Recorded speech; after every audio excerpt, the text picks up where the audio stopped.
첫째 이유식 때 제가 제일 후회한 게 있어요. 토핑 이유식을 너무 열심히 했다는 거예요. 그런데 둘째 이유식 하면서는 같은 소고기 큐브도 실제로 손이 가는 시간은 3분이면 되게 바꿨어요.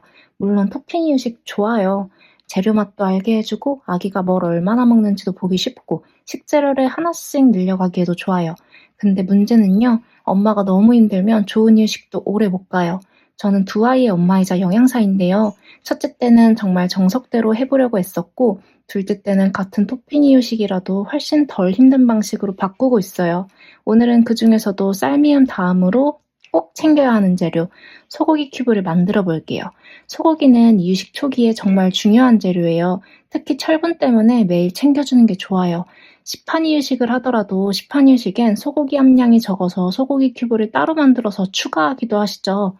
그런데 매번 고기를 삶고 다지고 식히고 먹이려면 생각보다 너무 번거롭거든요. 그래서 오늘은 초기 이유식용 소고기 큐브를 손은 덜 가게, 보관은 편하게 매일 부담 없이 꺼내 먹일 수 있게 제가 쓰는 방식 그대로 알려드릴게요. 준비물은 정말 간단해요. 다진 소고기 100g, 저는 우둔살을 사용했어요. 이걸로 소고기 큐브 10g짜리 9개 만들었어요. 여기서 제일 먼저 중요한 건 고기 선택이에요. 저는 오늘 동네 정육점에서 2등급 우둔살 100g을 다져왔어요.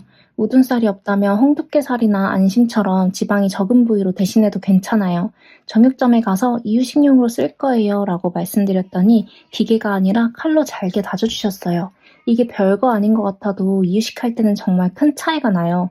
그래서 저는 동네에 귀찮아하지 않고 이유식용 고기를 다져주시는 정육점을 한 곳 찾아주는 걸 정말 추천드려요. 이건 약간 엄마들만의 정육점 네트워크랄까요? 한번 찾아두면 이유식할 때 고기 준비가 훨씬 편해져요. 물론 꼭 정육점에 직접 가지 않아도 돼요. 요즘은 온라인으로도 이유식용 다진 육이나 냉장 소고기를 쉽게 살 수 있잖아요. 다만 직접 정육점에서 사오면 좋은 점은 고기 상태를 바로 볼 수 있고 제가 오늘 사온 것처럼 핏물 하나 없이 깔끔한 고기를 받을 수 있다는 거예요. 그리고 여기서 또 하나, 저는 투뿔 한우가 아니라 2등급 우둔살을 골랐어요. 왜냐하면 이유식 소고기는 마블링 많은 고기보다 지방이 적은 살코기 부위를 쓰면 좋아요. 아기는 소화기관이 미숙해 지방이 많으면 잘 소화시키지 못해요. 삐뽀삐뽀 119 이유식 소아과 의사 하정훈 선생님께선 기름을 가능한 모두 제거한 걸 먹이라고 하셨어요. 그리고 꼭 한우를 먹여야 되는 건 아니고 수입 냉동육도 가능합니다. 그래서 기름이 많은 부위보다는 우둔, 혼두깨, 안심처럼 담백한 살코기 부위를 고르면 돼요. 그리고 소고기 핏물 제거도 많이 헷갈리시죠? 어디서는 누린내를 없애려면 소고기 핏물을 꼭 빼야 한다고 하고 또 어디서는 철분 때문에 핏물을 빼면 안 된다고 하잖아요. 저는 오늘 핏물 제거 없이 바로 했어요. 일단 고기 상태가 핏물 하나 없이 깔끔하기도 했고 초기 휴식에서 소고기를 먹이는 목적이 철분을 챙기는 거라서 먼저 그대로 먹여보고 아기가 못 먹으면 그때 핏물을 제거하려고 했어요. 다행히 아기가 잘 먹어서 그 뒤로도 저는 핏물 제거 없이 그대로 만들어주고 있어요.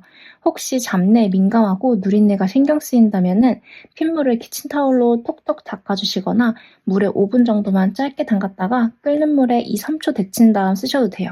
그냥 엄마의 선택이에요. 좀 더 편하게 하고 싶다 싶으시면 처음부터 번거롭게 핏물을 제거하기보다는 아기가 그대로도 잘 먹는지 한번 보고 안 먹으면 다음번에 핏물을 제거해보면 조금이나마 수월할 거예요. 자, 이제 오뚜기 카레보다 쉬운 3분 소고기 큐브 만들기 들어갑니다. 오늘은 이것만 기억하세요. 아빠 숟가락 하나 둘 셋. 먼저 다진 소고기 100g을 냄비에 넣고 물을 아빠 숟가락으로 한 스푼만 넣어주세요. 그리고 중약불에서 고기가 뭉치지 않게 살살 풀어줍니다. 처음부터 물을 많이 넣지 않는 게 포인트예요. 물을 너무 많이 넣으면 고기가 물에 둥둥 떠서 오히려 덩어리질 수 있고 나중에 농도 맞추기도 애매해져요. 처음에는 물 한 스푼으로 고기를 풀어준다고 생각하시면 돼요. 고기가 어느 정도 풀어졌으면 물을 아빠 숟가락으로 2스푼 더 넣고 다시 골고루 저어주세요. 그리고 빨간 고기가 하얀색에서 연한 갈색으로 변하기 시작하면 물을 아빠 숟가락으로 3스푼 더 넣어줍니다. 이때도 계속 세게 볶는 게 아니라 중약불에서 부드럽게 익힌다는 느낌으로 살살 저어주세요. 고기 색이 전체적으로 갈색으로 변하면 거의 다 된 거예요. 보세요. 정말 3분 걸렸죠? 그리고 익히다 보면은 고기에서 물이 나와서 생각보다 촉촉해져요.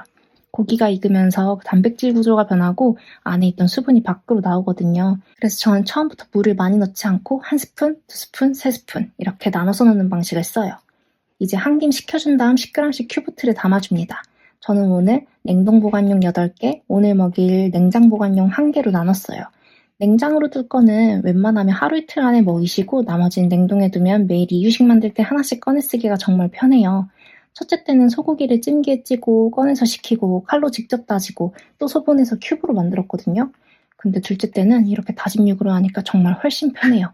같은 부위의 고기를 쓰는 거라면 칼로 직접 다져도 정육점에서 다져와도 소고기의 단백질이랑 철분 같은 주요 영양은 크게 달라지지 않아요. 그러니까 꼭 첫째 때의 저처럼 모든 걸 직접 해야 한다고 생각하지 않으셔도 돼요. 토핑 이유식은 하되 엄마가 지치지 않는 방식으로. 저는 둘째 이유식은 이렇게 계속 편하게 가보려고요.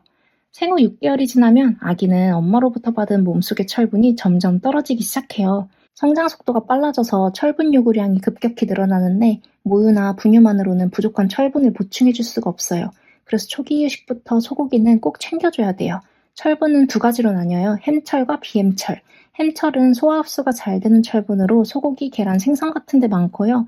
비햄철은 소화 흡수가 잘 안 되는 철분으로 야채, 과일, 곡물, 견과류에 많아요. 비햄철은 비타민 C가 많이 들어있는 과일이랑 먹으면 철분 흡수에 도움이 돼요. 아기가 먹는 양이 늘어나면 햄철이 많은 식품과 비햄철이 많은 식품을 섞어서 비타민 C가 충분하게 같이 먹여주면 철분 섭취에 도움이 될 거예요.